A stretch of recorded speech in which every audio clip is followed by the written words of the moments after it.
Olá, seja bem-vindo mais uma vez para juntos lermos a palavra do Senhor.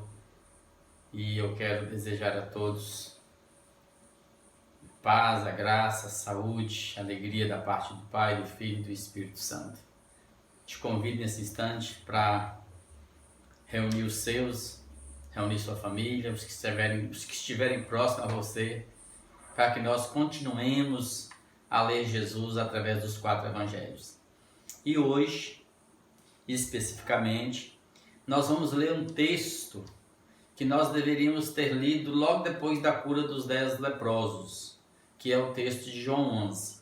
Então, nós vamos para lá ler a ressurreição de Lázaro em João 11, que é uma narrativa somente de João, não está nos evangelhos sinóticos. E depois nós retornaremos e terminaremos ali a narrativa de Lucas, da parábola das 10 minas, e aí nós entraremos na última semana de Jesus, do ministério dele e da vida dele aqui na terra, tá bom? Então eu te convido nesse instante a abrir seu coração, deixá-lo aí adubado, aquecido para receber a semente da vida, seus ouvidos atentos e sua mente disposta a aprender nesse instante, a melhorar a consciência no Evangelho. Então vamos lá então, porque é um texto longo, só a leitura de Lucas 11 dará mais ou menos uns 8 minutos. Mas nós temos um tanto de coisinhas para comentar, então fique firme aí, vamos lá. Diz assim, amados, estava enfermo Lázaro, de Betânia, da aldeia de Maria e de sua irmã Marta. Era a família mais próxima de Jesus. Betânia está a cerca de 15 estádios de Jerusalém. Um estádio tinha 185 metros. Se eu arredondar um pouquinho aí para 200 metros, eu vou ter cerca de 3 quilômetros.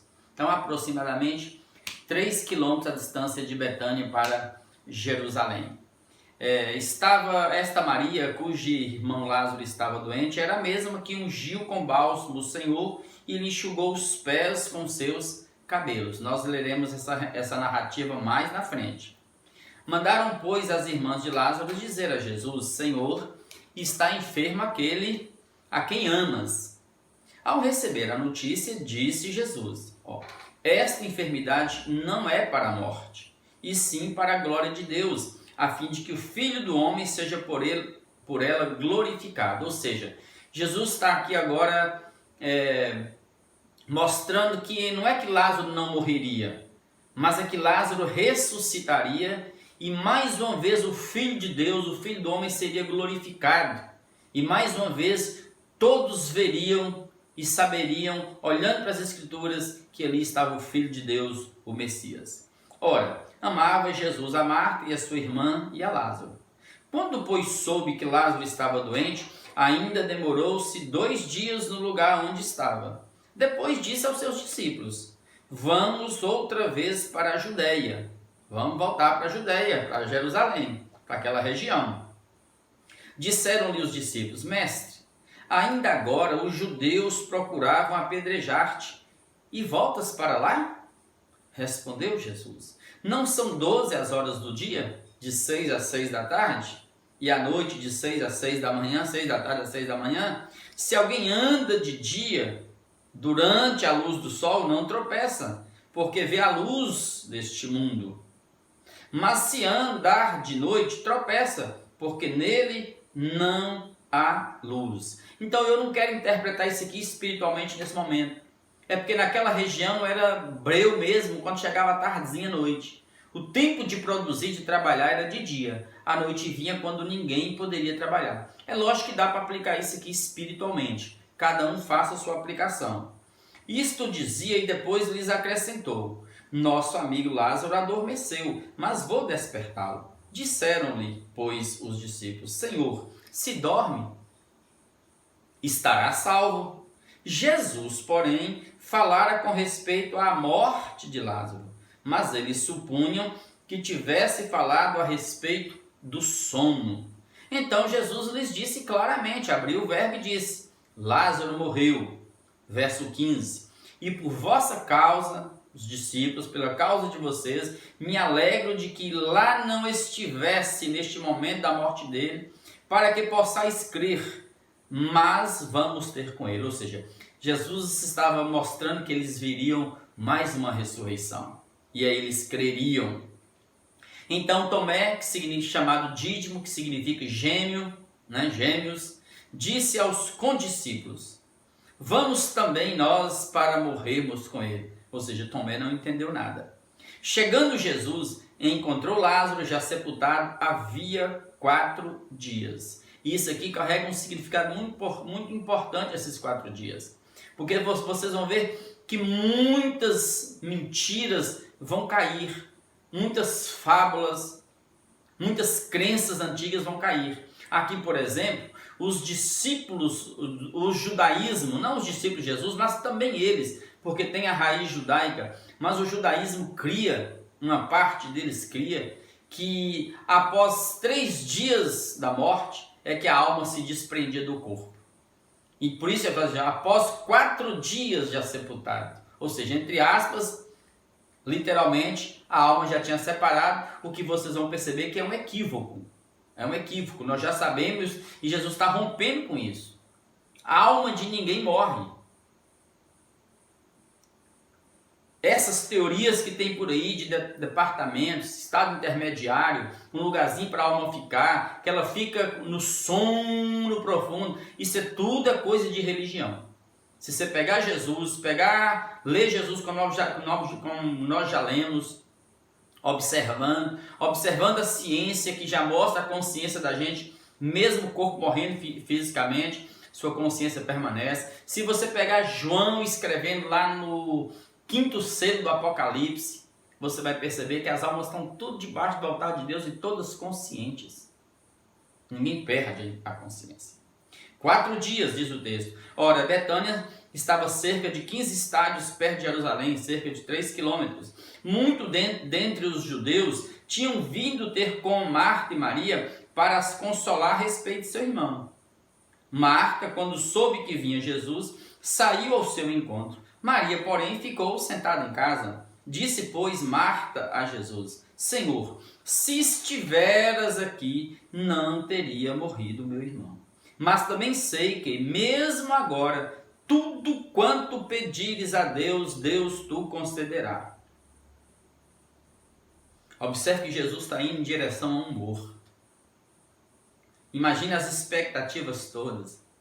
E Marta ainda está aqui achando: Senhor, eu sei que o Senhor tem todo o poder, mas eu sei que se o Senhor estivesse aqui anteriormente, antes da morte, ele não teria morrido, o Senhor teria curado, mas eu ainda sei que o Senhor pode curar, porque tudo quanto o Senhor pedir ao Pai, o Pai tu concederá. Declarou-lhe Jesus, verso 23, teu irmão há de ressurgir. E Jesus não está falando lá do futuro, não, no último dia, não, está falando de agora. Aí Marta replica: eu sei, replicou Marta, que ele há de ressurgir na ressurreição, lá no último dia, naquele grande dia. Disse-lhe Jesus: eu sou a ressurreição e a vida, quem crê em mim, ainda que morra, viverá, e todo que vive e crê em mim, não morrerá eternamente. Crês isto? A pergunta minha, para mim e para você é: nós cremos em ressurreição? Não é ressurreição ver o morto no caixão e pedir para ele ressuscitar, não.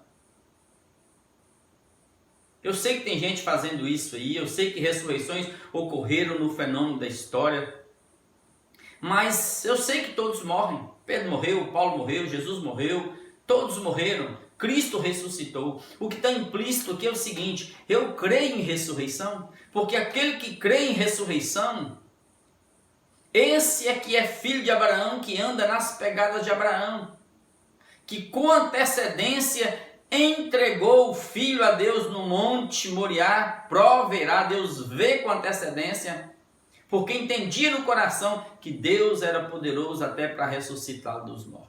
Ou seja, difícil não é crer em encarnação, difícil é crer em ressurreição. E o fim da fé é essa. Toda fé tem que acabar na ressurreição.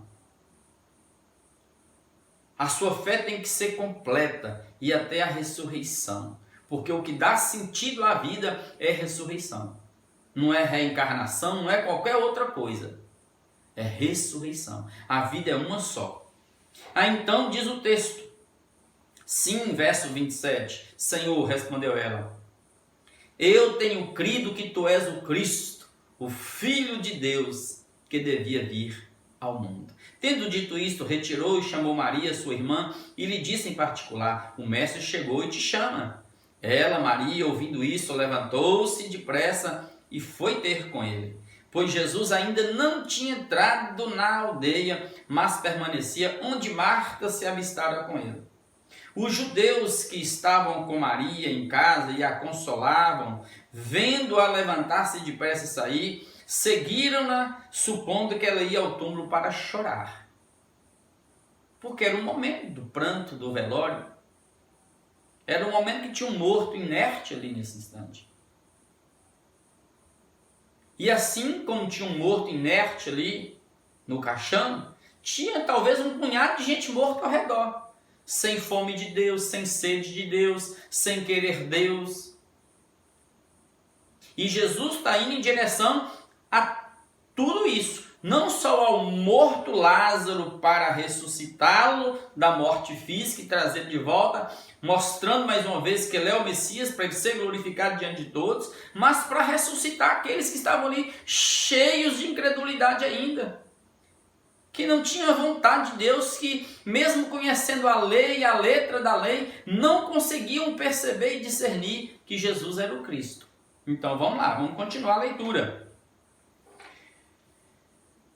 32. Quando Maria chegou ao lugar onde estava Jesus, ao vê-lo, lançou-se-lhe aos pés, dizendo, Senhor, se estiver aqui, meu irmão não teria morrido. Jesus, vendo-a chorar, e bem assim os judeus que a acompanhavam, agitou-se no espírito, comoveu, conturbou-se, chorou-se, e perguntou, onde o sepultastes? Eles lhe responderam, Senhor, vem ver. Jesus chorou. Jesus amava. Figura humana está aqui, é homem. Nós estamos diante de um inimigo, a morte. E chorar é normal para todo mundo. O povo pranteou Moisés 30 dias. Chorar é o básico de tudo. Então, esse é o momento que todo mundo para. Mas quem está chegando aqui é o Senhor da vida, é a ressurreição de Jesus. Porque quem a partir de agora vive crendo em Jesus, passa da morte para a vida. Entra para os portões da eternidade, ou seja, morrendo não morrerás, viverás eternamente. Porque crê na vida. Diz o texto, mas então alguns judeus disseram, vede quanto o amava, mas alguns objetaram.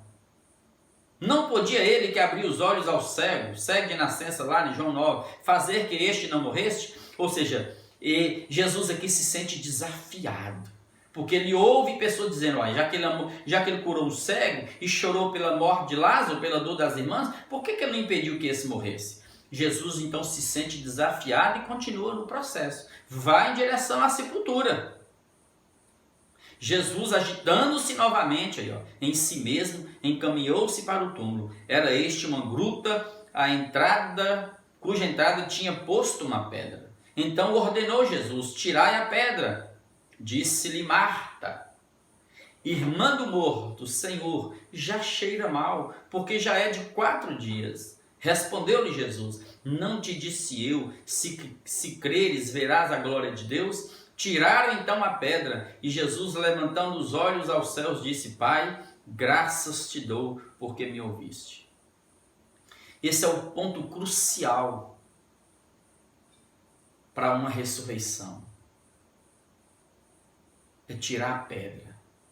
Isso aqui carrega um significado profundo, uma psicologia profunda. É a parte mais difícil que tem, é alguém abrir o coração e destampar o seu mundo interior diante de Deus e confessar tudo. A primeira reação foi, não Senhor, não tira a pedra não, já cheira mal. Nenhuma cura acontece, nenhuma libertação acontece se a negridão, se a escuridão do seu ser, se as mortes instaladas dentro de você, se os porões da sua alma estão na escuridão, se não vier tudo à luz de Jesus. O primeiro processo é você se humilhar. e deixar que Jesus te perdoe e te liberte. Então, quando Jesus diz, tirai a pedra, ele está dizendo, deixe que agora é comigo. Deixe que eu assumo o fedor da sua vida. Deixe que eu vou limpar você, limpar o seu mundo interior, arrancar seus traumas, seus medos, seus fantasmas, seus demônios e colocar você vivo em paz com Deus. Ou seja, esse é o momento que cada um tem que lembrar, que não importa o seu crime, o seu delito, o seu pecado, se matou, roubou, traiu, adulterou, abortou, traficou, corrompeu, subornou, não importa, mentiu, não importa o tamanho do seu pecado, o tipo do seu pecado. O único que importa é que Jesus está em direção a você e está dizendo, abra a porta e deixe que eu assumo o fedor da sua vida. Eu vou manter você limpo, eu vou restaurar, eu vou ressuscitar o que está morto dentro de você. Essa é a parte mais linda que tem. É você saber que a cura brota aí. É quando você abre o coração para Jesus. Ou mesmo quando no processo algo te machuca e que cresce e que está gerando neurose, pânico, ansiedade, e você procura alguém da sua confiança que é uma espécie de um sacerdote, um pastor, um psicólogo para você, e você abre o coração e começa a conversar e falar. Ali o processo de cura está sendo estabelecido. É tudo o que está acontecendo aqui psicologicamente falando. Tiraram então a pedra e Jesus, levantando os olhos, disse, Pai, graças te dou. E essa expressão é bonita, graças te dou. Porque todos ali lembraram, os discípulos, de quando Jesus pegou os pães e deu graças e começou a multiplicar. Os discípulos no caminho de Emaús só foram lembrar e abrir os olhos e cair as camadas para saber que era Jesus que caminhava com eles quando Jesus, no partir do pão, deu graças. Um gesto traz à memória muita coisa. Jesus mais uma vez parte desse princípio. Pai, graças te dou. Nesse momento, vidas estavam crendo ali. Aí Jesus vai e fala assim, porque me ouviste. Aliás, Pai, eu sempre soube que o Senhor me ouves, mas assim falei por causa da multidão presente. Não por conta de Jesus, por conta de Deus, para que o povo, para que creiam que tu me enviaste. Amados, por favor, não tem vida sem Jesus. Para quem quer que seja, Deus há de julgar todos por meio de Jesus Cristo. E verso 43, e tendo dito isso, clamou em alta voz, Lázaro, vem para fora. Tirou a pedra, Lázaro escuro, agora sai daí um novo Lázaro. É regeneração, é ressurreição, a velha vida está ficando, o fedor dos meus pecados ficam para trás. E agora nasce um novo homem, porque abriu a porta, a voz de Jesus vai chegar lá dentro. E Lázaro vai sair para fora. Verso 44, saiu aquele que estivera morto, tendo os pés e as mãos ligados com ataduras e o rosto envolto num lenço. Então lhes ordenou Jesus, desatai-o e deixai-o ir livre. Ou seja, amados, mesmo depois de ressuscitar, de crer em Jesus, de andar com Jesus, por favor, tire os pesos da sua vida. A caminhada da gente é mais leve quando você tira pecados, tira pesos, tira heranças culturais perversas que nós carregamos e que nos impedem de viver. Crenças malignas que paralisam a nossa vida. Traumas do passado que ficaram lá. Apaga tudo, desate tudo e ande livremente com Jesus. Muitos, pois, dentre os judeus que tinham vindo visitar Maria, vendo o que Jesus fizera, creram nele. Olha, parte creu. Outros, porém, são curiosos. São aqueles que só têm um de plantão ali, foram ter com os fariseus, com a religião, e lhe contaram dos feitos que Jesus realizara. Então os principais sacerdotes e os fariseus convocaram o sinédrio, o tribunal religioso da época, o conselho judaico, onde se reuniam na presença, na superintendência, na presidência do sumo sacerdote, que nesse tempo era Caifás, e disseram, que estamos fazendo, uma vez que este homem opera muitos sinais? Ele vai levar o mundo após ele. Se o deixarmos assim, todos crerão nele. Depois virão os romanos e tomarão não só o nosso lugar, o templo, mas a própria nação. Nós perderemos nossos postos, seremos uma nação reduzida a nada. Caifás, porém, um dentre deles, que era um saduceu, que era um homem rude, sumo sacerdote naquele ano, advertiu-os dizendo: vós nada sabeis, nem considerais que vos convém que morra um só homem pelo povo, e que não venha a perecer toda a nação. Ou seja, diz o texto, ora ele não disse isto de si mesmo, mas sendo sumo sacerdote naquele ano, profetizou que Jesus estava para morrer pela nação, e não somente pela nação, mas também para reunir em um só corpo os filhos de Deus que andam dispersos. Ou seja, inconscientemente, ele está lembrando do Velho Testamento e colocando Jesus como um bode expiatório, como era assim no passado. Pagando pelo preço de todos, pela nação. Não convém? Ou você está dizendo o seguinte: convém que esse cara morra, vamos matá-lo.